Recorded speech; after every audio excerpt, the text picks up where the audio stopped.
So hello guys, how are you? I hope wherever you are you must be fine and shine.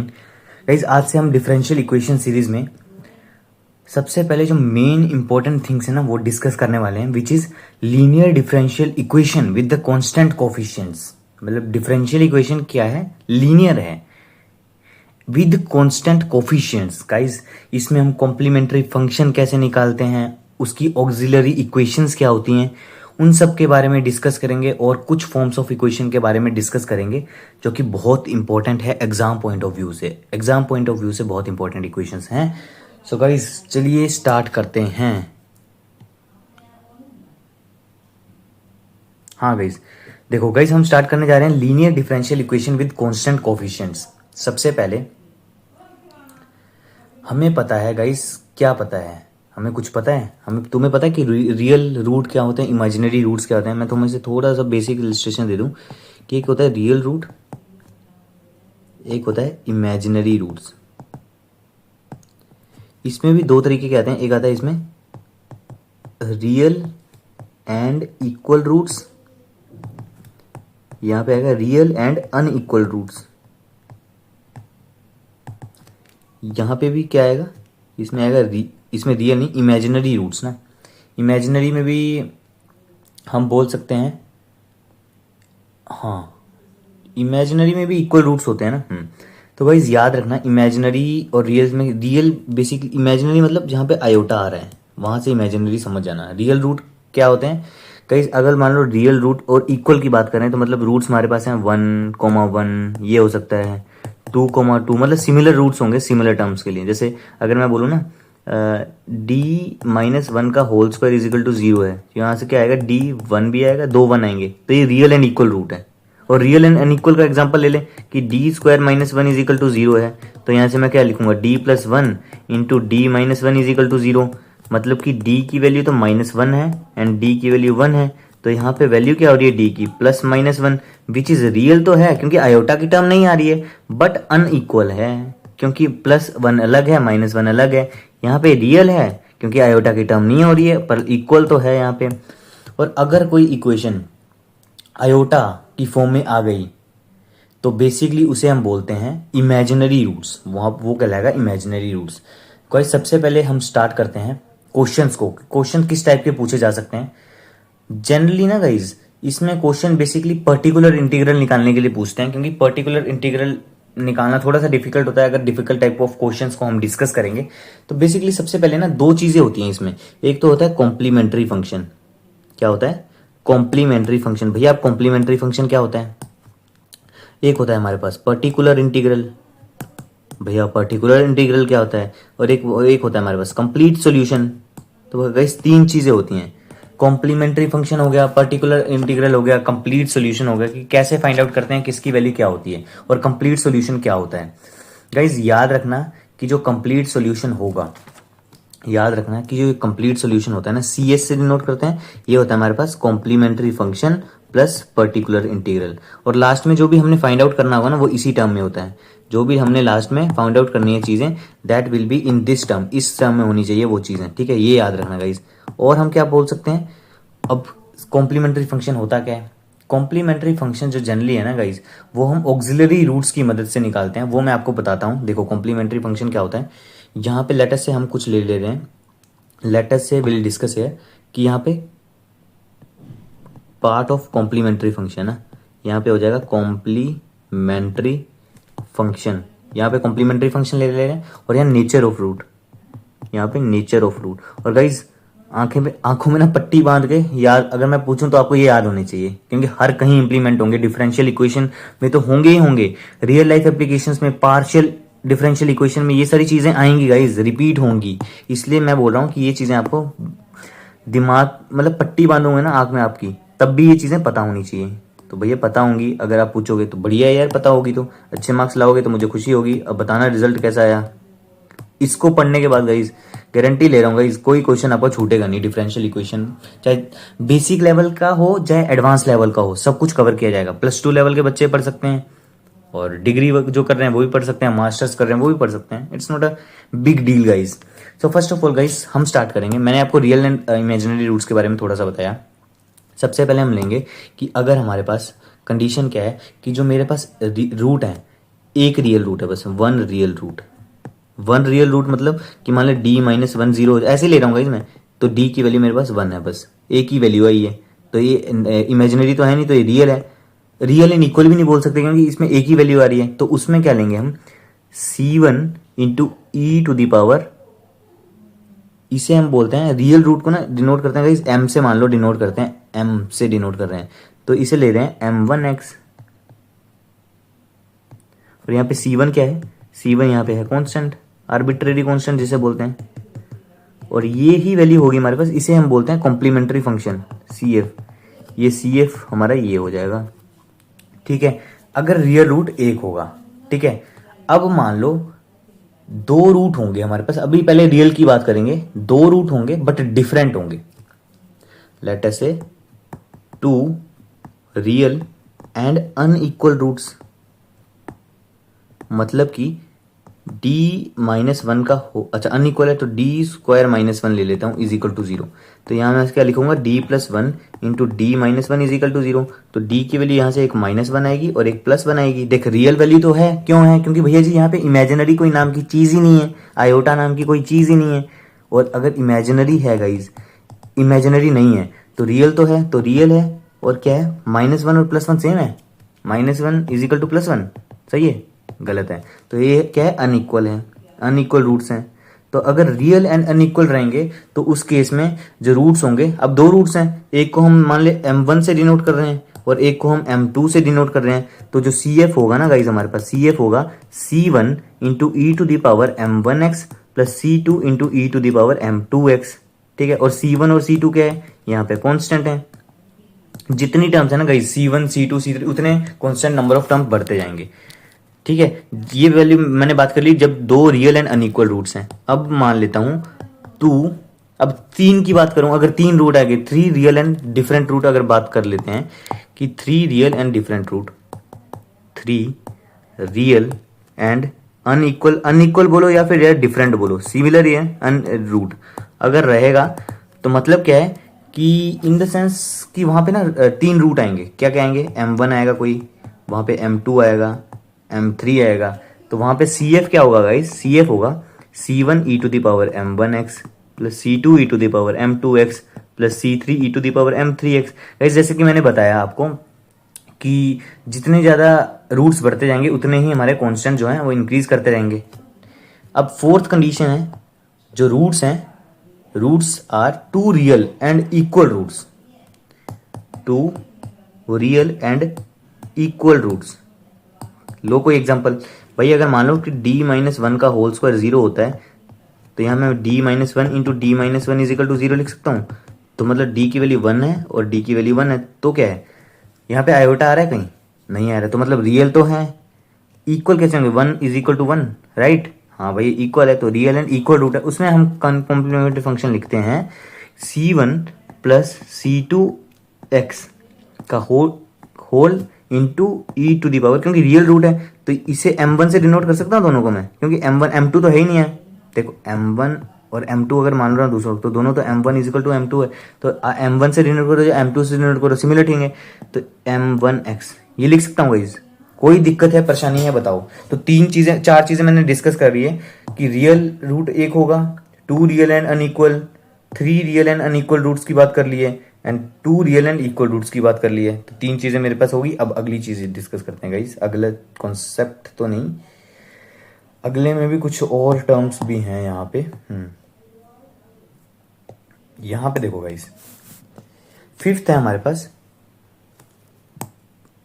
अगर तो three real and equal roots आ जाएं, three real and equal root आ जाएं, मान लो कि m1 आ रहा है, m2 आ रहा है, m3 आ रहा है, बट जो m1 is equal to m2 is equal to m3 है, तो वहाँ पे हम क्या करते हैं, CF जो होगा वहाँ पे होगा C1 plus C2x plus C3x square, ये बढ़ता जाएगा इस टर्म, और ये होगा e to the power m1x लिख सकता हूँ, m2 भी लिख सकता हूँ, m3 भी लिख सकता हूँ। गाइस ये याद रखना कि इसमें जो इक्वेशन है ना, अगर इनफाइनाइट रूट है, लेट अस से कि infinite real and equal roots आ जाएं,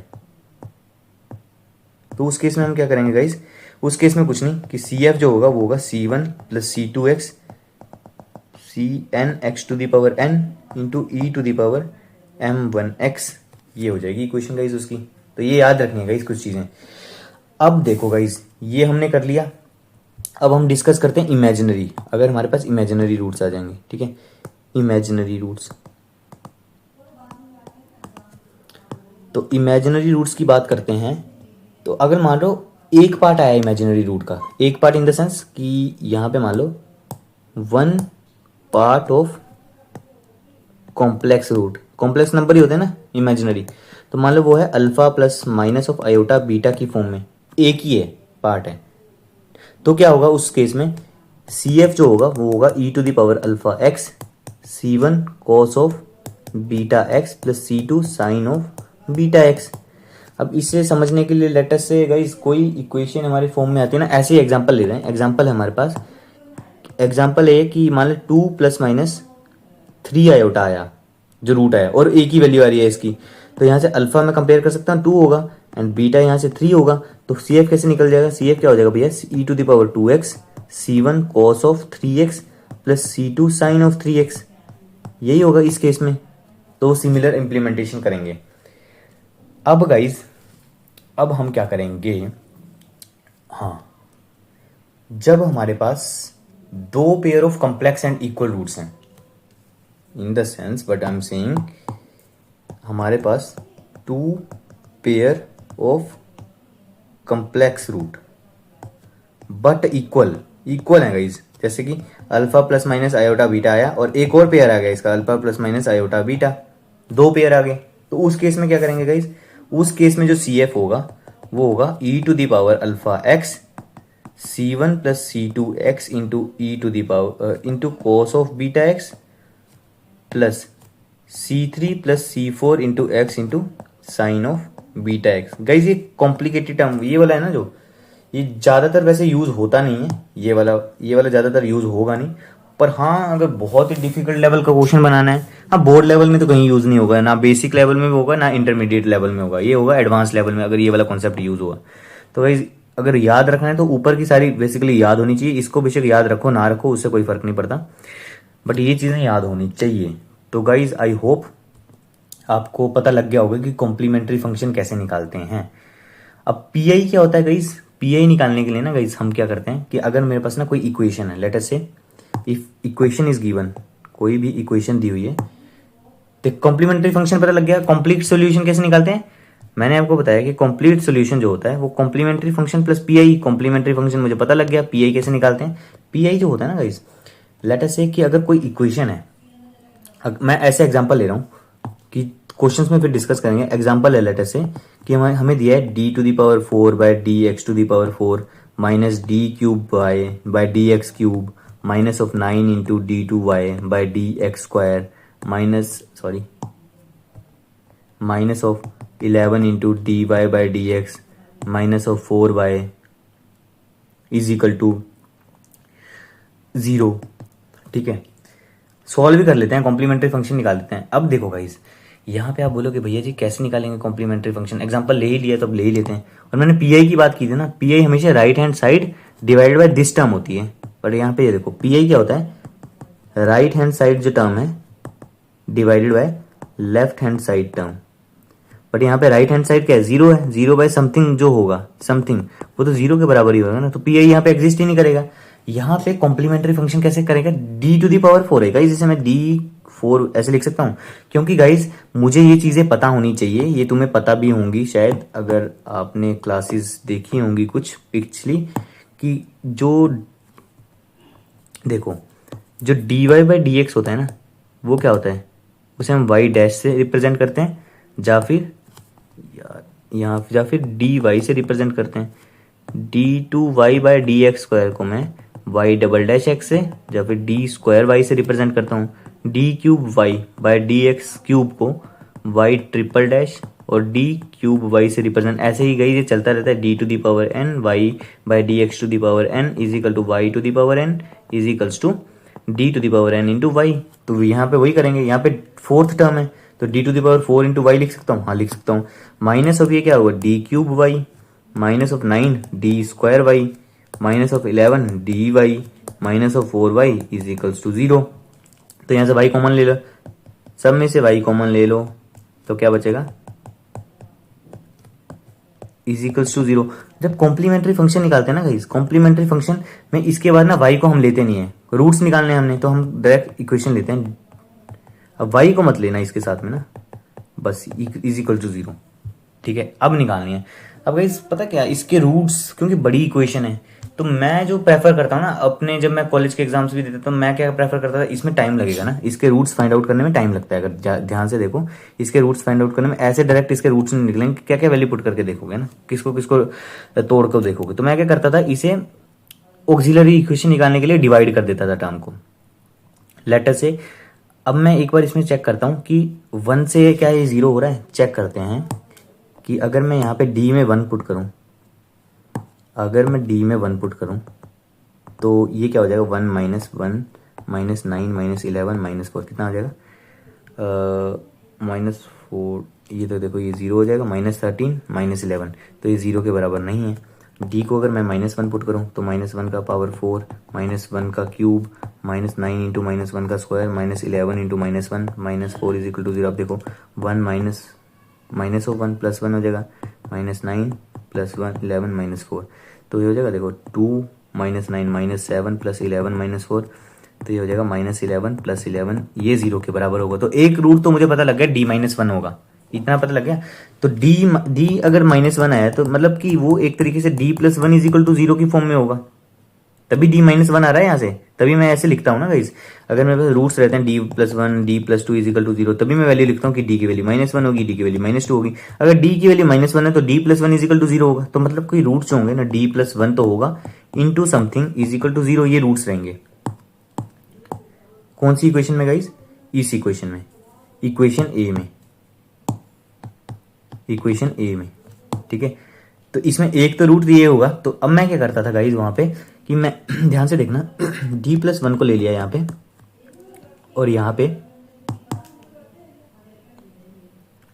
ठीक है, यहाँ पे ऐसे लाइन खींच ली, डिवाइड कर दिया इसे। कैसे करते हैं डिवाइड गाइस, मैं पूरा सिखा देता हूँ आपको यहीं, क्योंकि ये एक तरीके से शॉर्टकट है। मान लो बुक्स में इसे बुक्स में तो डायरेक्ट दिया होगा, क्योंकि तुम तो डायरेक्ट देख नहीं पाओगे ना एग्जाम में, अगर तुमने प्रैक्टिस नहीं की, नए लेवल का क्वेश्चन आ गया तो ऐसे करेंगे। एक रूट कोई भी निकाल लिया, जैसे मैंने -1 करके निकाल लिया है, ठीक है, वो मुझे मिल गया। तुम -2 करके भी निकाल, पुट करके देखो 0 आ रहा है या नहीं, 3 करके देखो, -3, कुछ भी पुट करके देखो 0 के बराबर आ रहा है, तो एक रूट तुम्हें मिल गया। एक रूट मिल गया तो मैंने D+1 बाहर लिख दिया, अंदर मैंने पूरी टर्म ले ली। पूरी टर्म कौन सी है, ये वाली इक्वेशन ए। तो क्या हो जाएगा ये D⁴ minus D cube -9D square minus of 9D square -11D -4। अब देखो सबसे पहले ना गाइज मैं D से इंटू करूंगा इन अंदर वाले को, और मुझे यहाँ पे D⁴ तक जाना है, तो मैं क्या लिख सकता हूँ इसे, देखो यहाँ पे, हाँ गाइज देखो अगर मैं D³ से इंटू कर दूं तो D⁴ बन जाएगा। D से कर रहा हूँ गाइज मैं, D से ये देखो, पहले D से करूंगा तो हाँ पर तो D⁴ लिख दिया, प्लस आएगा क्योंकि यहाँ प्लस है, 1 इंटू D⁴, तो वहाँ पे D⁴ हो जाएगा। अब देखो इसे काटने के लिए मुझे क्या करना पड़ेगा, यहाँ माइनस का साइन लगाना पड़ेगा, तो अगर यहाँ माइनस लगाया तो यहाँ भी माइनस करना पड़ेगा, साइन ऑल्ट्रेशन करनी पड़ेगी मतलब। तो ये क्या हो जाएगा, D⁴ से D⁴ और माइनस माइनस प्लस हो जाएगा, तो 2D³ -9D स्क्वायर -11D -4। अब सिमिलरली गाइज मुझे ना -2D³ बनाना है, तो माइनस साइन तो यहाँ लिखना पड़ेगा, -2D तो लिखना पड़ेगा, और यहाँ पे D है गाइज, यहाँ पे ना D है, तो यहाँ पे कितने से इंटू करूँ कि D³ बन जाए, तो D² से इंटू करता हूँ यहाँ पे, तो D² से। अब देखो guys D into -2D square, ये क्या हो जाएगा, -2D³ बन गया, हाँ तो वही आ जाएगा यहाँ, तो करो तो ये क्या होगा, -2D³। अब इसको मैं इससे कर रहा हूँ तो +1 को भी करना पड़ेगा, तो +1 इंटू -2D स्क्वायर, तो -2D स्क्वायर। ये थोड़ा सा ना कॉम्प्लेक्स क्वेश्चन है, इसमें ना मैं और भी क्वेश्चंस लाऊंगा, जब मैं ना जो बेसिक लेवल की मैथ्स डिस्कस करेंगे ना तब करेंगे इसे। अब देखो इसको काटने के लिए हमें क्या करना पड़ेगा, साइन चेंज करना पड़ेगा। तो यहाँ पे अगर मैंने साइन चेंज किया तो यहाँ भी साइन चेंज होगा, तो ये कट गया, तो ये क्या बचा, -7D स्क्वायर -11D -4। अब देखो किससे करूंगा गाइज मैं, D को -7D से करूं, हाँ करो, तो -7d² बन गया, और +1 को -7d से तो -7d, तो साइन ऑल्ट्रेशन करो, यहाँ भी ऑल्ट्रेशन करो, ये गया -4d -4, यहाँ पे -4 से इंटू कर दो, ये क्या होगा -4d -4, तो यहाँ पे ऑल्ट्रेशन करो साइन की, प्लस यहाँ पे प्लस, ये दोनों कट जाएंगे, तो मतलब लास्ट में क्रॉस आ गया। और गाइस लास्ट में ना 0 आना चाहिए, इन द सेंस सब कुछ कटना चाहिए, तभी वो इक्वेशन सही मानी जाएगी। तो ये इसे मैं क्या लिख सकता हूँ, इसे मैं लिख सकता हूँ d+1 इंटू समथिंग बोला था मैंने यहाँ पे, समथिंग, तो समथिंग यही होगा, तो ये होगा d³ -2d², d³ -2d²। Guys ये आपको लग रहा होगा लंबा है, पर ये बहुत आसान है अगर एक बार सीख जाओगे आप। -7d, हाँ इसमें बेसिक मेथड भी मैं आपको सिखाऊंगा जो मुझे लंबा लगता है, ताकि फिर आपको ये ना रहे कि भैया को खुद आसान लग रहा है वो वाला भैया इंप्लीमेंट कर रहे हैं। हाँ अब देखो यार, ये भी बड़ी लंबी इक्वेशन है, इसे सॉल्व करने के लिए भी मुझे वही वाली, मैं तो वैसे ही इंप्लीमेंट करता था, मैं वही करके दिखा रहा हूँ आपको कि इस इक्वेशन को मैं यहाँ पे साइड में लिखता हूँ, क्या है d³ -2d² -7d -4 = 0। अगर मैं d को 1 पुट करूँ तो क्या आएगा, 1 -2 -7 -4, कट रहा है नहीं, नॉट 0। d को -1 पुट करो, -1 का क्यूब -2 इंटू -1 का स्क्वायर -7 इंटू -1 -4 = 0। तो ये क्या आएगा, -1 -2 +7 -4, कट रहा है, देखो ये -3 ये +3, तो ये इक्वल टू 0 हो रहा है, तो मतलब एक रूट मेरा d-1 होगा, और d-1 रूट होगा, तो इसे मैं इस फॉर्म में लिख सकता हूँ कि d+1 पहले से है इंटू यहाँ पे d+1 दोबारा आ जाएगा, और यहाँ पे समथिंग होगा = 0, तो d+1 ले ले, यहाँ पे d+1 वही वाला इंप्लीमेंट कर देंगे हम दोबारा मेथड, जो अब तो गाइस सीख चुके हो हम। दोबारा एक बार मैं अच्छा आसानी से आपको करके दिखाऊंगा ताकि आपको याद रहे।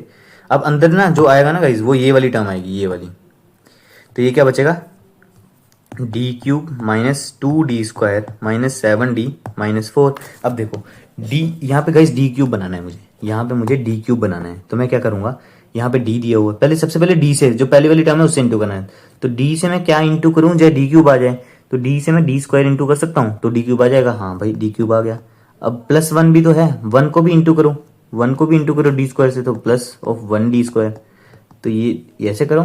अब देखो ये प्लस में साइन है, तो मुझे इसे काटना भी तो है, तो माइनस लगा दो, तो यहाँ भी माइनस कर दो, ये कट जाएगा, और यहाँ पे कितना बचेगा, -3d² -7d -4।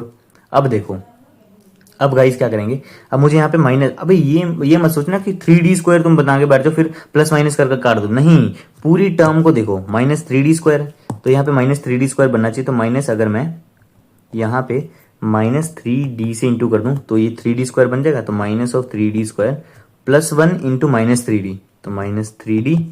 तो अब देखो इसे काटना है तो प्लस साइन, यहाँ पे प्लस साइन, ये कट जाएगा, ये कितना बचेगा 4d -4, यहाँ -4 से इंटू करूंगा तो देखो ये हो जाएगा -4d -4, ये देखो प्लस प्लस, ये कट जाएगा, ये पूरा 0 हो जाएगा, मतलब कि यहाँ पे जो है ना, यहाँ पे जो है ये वाली टर्म आ जाएगी, तो क्या बचा, d+1 इंटू d+1, यहाँ पे आ गया मेरे पास d² -3d -4 = 0। अब तो ये तो बेसिक है ना, इसे तो हम डायरेक्ट निकाल सकते हैं, तो ये हो जाएगा d+1 का होल स्क्वायर इंटू इसका हो जाएगा d² -4d + d -4 = 0।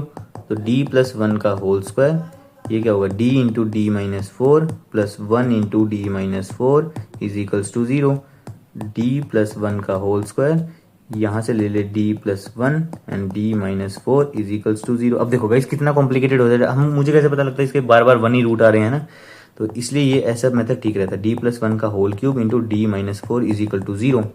तो जो d के रूट्स होंगे वो होंगे -1 -1 -1 एंड d का एक रूट होगा 4। 4 रूट आए गाइस मेरे पास, और 3 रूट जो है ना वो रियल एंड इक्वल हैं, सारे ही रियल हैं, ऑल द रूट्स आर, ये जो सारे रूट्स आए ना गाइस, दीज ऑल रूट्स ये रियल हैं, these all roots are real not imaginary, imaginary नहीं है, ठीक है, these roots are not imaginary, ठीक है गाइस। अगर ये रूट इमेजिनरी नहीं है हमारे पास, और ये एक डिफरेंट रूट है, ये रियल है, बट ये 1 रियल रूट है ना, 1 रियल रूट, तो मैंने क्या, कौन कौन से फॉर्मूले इंप्लीमेंट हो जाएंगे यहाँ पे कॉम्प्लीमेंट्री फंक्शन के, देखो एक तो 1 रियल रूट है, ये वाला आ जाएगा, है ना, और एक है रियल एंड इक्वल रूट, क्या है 3 रियल एंड इक्वल रूट, तो 2 रियल में, हाँ देखो 3 रियल एंड इक्वल रूट, एक ये वाला आ जाएगा, तो इंप्लीमेंट करो गाइस, तो मैं यहाँ पे कांस्टेंट आगे पीछे लिखो उसका कोई दिक्कत नहीं है, बस हम कॉम्प्लीमेंट्री फंक्शन जो लिखेंगे वो होगा मेरे पास। अब मैं पहले तीन इक्वल है ना, इसके लिए लिख रहा हूँ C1 e to the power minus of x, C2 e to, अच्छा तीन रियल, तो मैं खुद भूल गया इस, तो इसको हम ऐसे लिखते हैं ना C1 प्लस C2x जितने हैं तो C3x square into e to the power minus x plus ये एक ही रूट है तो इसका C4 e to the power 4x हो जाएगा। तो गाइज ये हमारे पास हो जाएगा, this is our required complementary function. अगर कॉम्प्लीमेंट्री फंक्शन आ गया तो पी आई आ जाएगा, पी आई मुझे पता है जीरो मिल रहा है यहाँ पे, इस क्वेश्चन में जीरो मिल रहा है, बाकी वैसे जीरो नहीं मिलेगा। तो हमारे पास कंप्लीट सॉल्यूशन क्या हो जाएगा, complete solution is equal to C F plus P I, और complete solution is equal to C1 plus C2x plus C3x square into e to the power minus x plus C4 e to the power 4x plus zero. तो ये हो जाएगा guys मेरे पास complete solution, this is our complete solution, hence क्वाइट इरेटम डेमोन्स्ट्रेटम। तो गाइज ये कुछ इस तरीके से सॉल्व करते हैं। आई होप, मुझे लगता है आपको ये थोड़ा सा कॉम्प्लिकेटेड लग सकता है इसे मैंने कैसे सॉल्व किया है, बट गाइज इसके ऊपर ना और क्वेश्चन जब करेंगे तो और क्लैरिटी आएगी तुम्हें कि कैसे मैंने ये रूट्स लिए हैं। हाँ बड़ी इक्वेशन थी तो मैंने रूट्स निकालने का थोड़ा तरीका लगता है, और ये याद रखना कि कैसे पेयरिंग वगैरह इसमें हम करते हैं लीनियर डिफरेंशियल इक्वेशन में, रूट्स कैसे निकालते हैं। अब अगली वीडियोस में ना गाइज हम थोड़े से कॉन्सेप्ट डिस्कस करना स्टार्ट कर देंगे, या फिर इसी वीडियो में एक दो चीज़ें मैं आपको और बता देता हूँ। एक मिनट होगा गाइज, मैं देख लूँ अगला टॉपिक कौन सा है तो उसी हिसाब से हम स्टार्ट कर देंगे, ठीक है। तो अगर गाइज कोई भी एक्सप्रेशन, हाँ कुछ फॉर्मूले याद रखने हैं। अगर गाइज कोई ना इक्वेशन जो है ना, नोट करना है कि अगर कोई इक्वेशन इफ, अगर कोई इक्वेशन है 1/f ऑफ डी इस फॉर्म में गाइस, ठीक है, 1/d ऑफ x, तो इसको सॉल्व कैसे करेंगे, integration of x into d x, ठीक है। सिमिलरली अगर कोई इक्वेशन है हमारे पास, ये काम आएंगे कुछ formula, d minus a into x is equal to e to the power a x integration e to the power minus a x into d e to the power minus a x के साथ हमारे पास यहाँ पे guys हमारे पास आ जाएगा x e to the power minus a x into d x, ठीक है। और जनरल हम इन जनरल क्या होगी ये, इन जनरल अगर n, if n is positive integer, ठीक है, तो 1/d माइनस ए का whole to the power n जो होगा e to the power alpha x is equal to x to the power n/n factorial into